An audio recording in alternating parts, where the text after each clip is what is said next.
So now all of that is absolutely fascinating, but it's a global perspective. And one of the programs that we have here at the university is called GLOCAL. It's a combination of global and local. So we'd like to move the discussion to the Israeli scene and ask you, first of all, could you tell us a little bit about how the experience of being here in Israel has impacted you? And second of all, have you experienced anything here in Israel which leads you to think of initiating projects which may be different from those that you've initiated elsewhere in the world? Yeah, I think Israel is a beautiful place.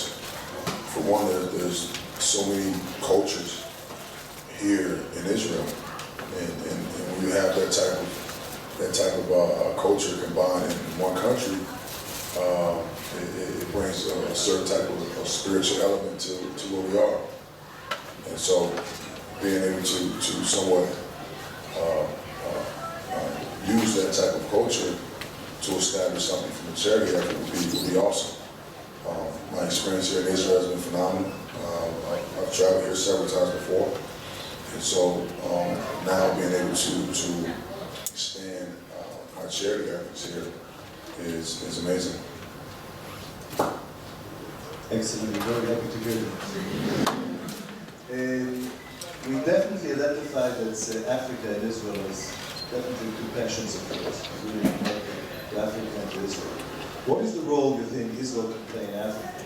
And what is in your vision based on what you're learning here in Israel? What we can do for Africa as a country, as people? Well, I think there's always been a role that Africa and Israel played, even in the times of exile in Egypt. So there's always been a connection with Africa and Israel. And I think it's just a matter of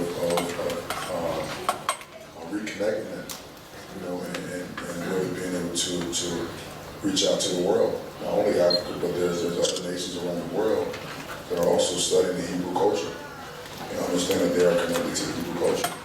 So it's not really just finger pointing, to Africa, but it's really an accumulation of all the nations that are curious and want to learn and have this insight, have this inner tuition to want to connect themselves to the Hebrew culture.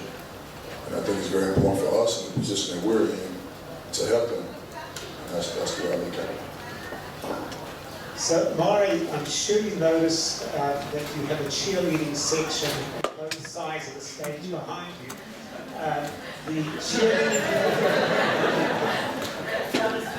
cheerleading section are the 17 students in Ravi and my fundraising course, summer semester that we're running at the moment, of which this is one of the sessions. What practical advice would you have for students who are studying non-profit management and leadership, and how can they create a link with key influencers who have high visibility and help and influence them or persuade them to take an interest in promoting social responsibility? So you've got some eager ears behind you. That was a long question. But I think the most... Wait till you see what's happened when Professor gives answers. I think the most important factor with charity or foundation work is you have to have passion for it. You have to believe in it. And you have to have, the passion has to be on a high level, because if you're not passionate about it, then your foundation or your charity efforts will only last a short period of time. When you're building something from a foundation, you want to build that up into an everlasting type of charity efforts. You want that to dwell and last forever, so your good deeds, your goodwill work will always be, will be cherished. So whatever you're doing as far as your charity work or your foundation, have passion for it. Understand what you're doing. You have to be, a part of it. You have to work at it. And it's not always easy to raise money for things that you believe in. But at the same time, there are people out there who believe in the exact same cause that you have. So the number one key is You have to have your heart and your passion totally into it, 100%. And then you have to have a group of people around you that believe in the exact same cause. So now you guys are always studying, you guys are always together, you're always building or learning, and you're teaching, and you're now starting to build your foundation or your shared efforts. Social media. Social media is like one of the biggest questions or one of the biggest platforms today in the world where you really can connect the world. I know that you are personally very active. I know that here you have close to 1 million followers. 3 of them are my sons, so I know I get reports all the time. When you leave, when you come, when you leave. But the real question for us as professionals, and I think also for anybody who is involved in charity, social media is like a huge platform of cheerleaders. Pressing the like, tagging, enjoying, they like viewing the process. But the biggest question is how you move them from being a cheerleaders into a player. How you move them from saying it's very nice what you're doing to take part in your vision and in the work you're doing.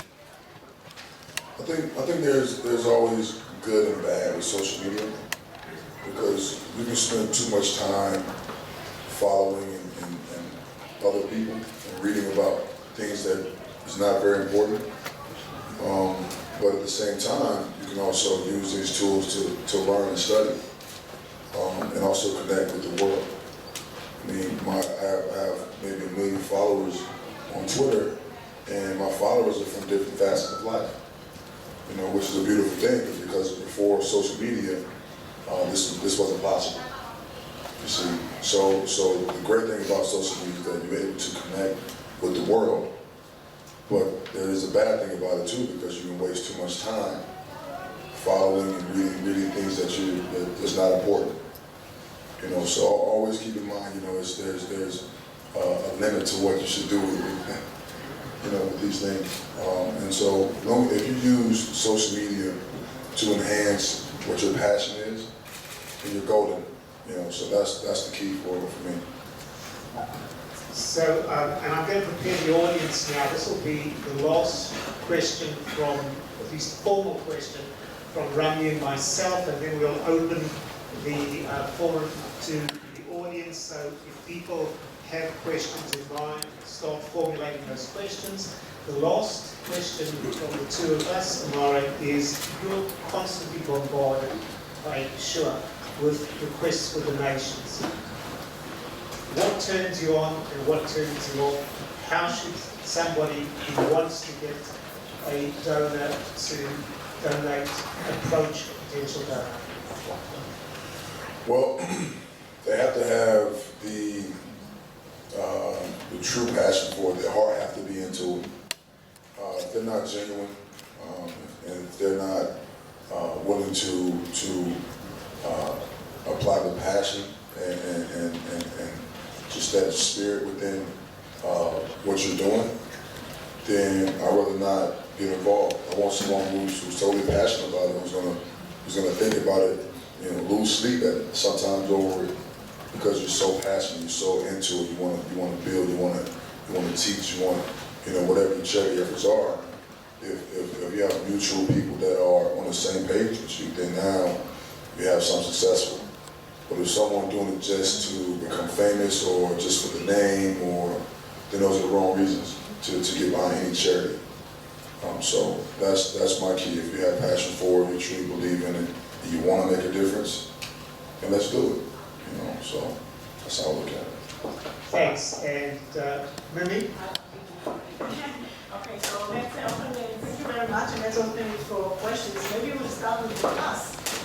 We don't have an exam on this, maybe. But They have a paper that they... yeah. Now we start, he will mark the grade. So, okay, anyone from here would like to ask questions, or if you don't mind, should I start?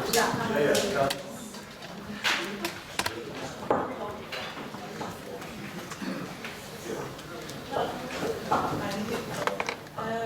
My question is, you mentioned that you have done your way all the way through from the poetry to the place where you are, and you know very well the situation, disadvantaged families and on needs. Do you actually do anything to raise awareness between people around about like the real situation and the needs? Because there are many people from more affluent families, rich families, who would also like to donate their time and money, but sometimes they have like very little idea what are the real needs in those situations. Do you do any kind of work to actually tell the story and to show where the help is needed? Yes, that's a great question. And this is an area where you can use your social media, you know, because that's what I do with my Twitter and Instagram. I actually, if you guys follow me on Twitter, I actually give out a lot of insight.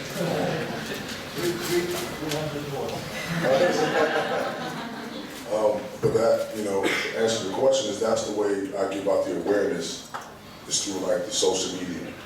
And also my website, the Amar'e Stoudemire.com is a website where if you go to the foundation portion of the website, then it gives you a layout of everything that is happening in ways that we actually try to cure and raise the awareness of what's happening. So there's, the social media again comes into play because that helps you to now raise the awareness for the ones who want to donate to these causes.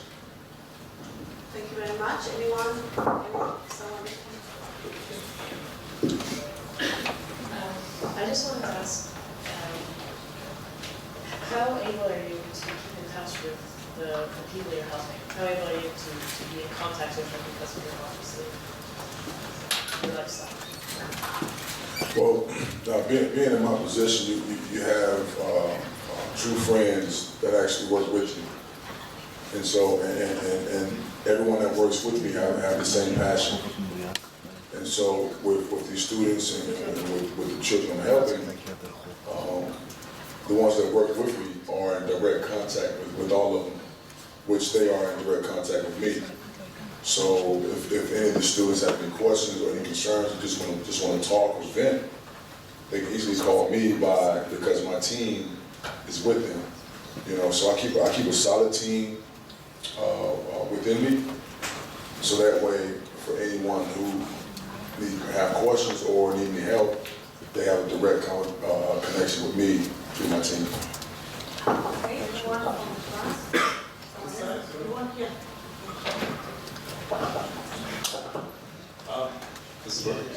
I'm curious what the you know, a lot of players are giving, have their own foundation. What's that atmosphere of sharing, like in the NBA, between players or joining forces to do one thing, or what's that like? I mean, everyone doesn't have the same mindset as I may have or my team may have. You know, so I can't speak on everyone else, but there are a few of us within the NBA and within professional sports that are willing to create charity efforts to help children around the world. And there's times, you know, after games, before games, in the locker room, we sit and talk about these things. You know, how can we find a way to the money that we're making? How can we now take this money and apply it to some type of charity effort? You know, and we sit and talk all the time, but everyone is not. You know, not Pressure your peers sometimes, to those who aren't giving, to just say, you know, it's part of the effort. Yeah, I get them involved, but you know, I don't force them. Because you want them. Yeah, I don't force them. It's just a matter of them having a passion for it. If you don't have the passion for the same due diligence that I may have about it, then I'm not going to force. I can bring the awareness to you, but if you don't feel the same, you know, passion toward it, then I can't force it. Your passion may be toward curing cancer. You know, everyone has different passions. My passion is to cure poverty through education.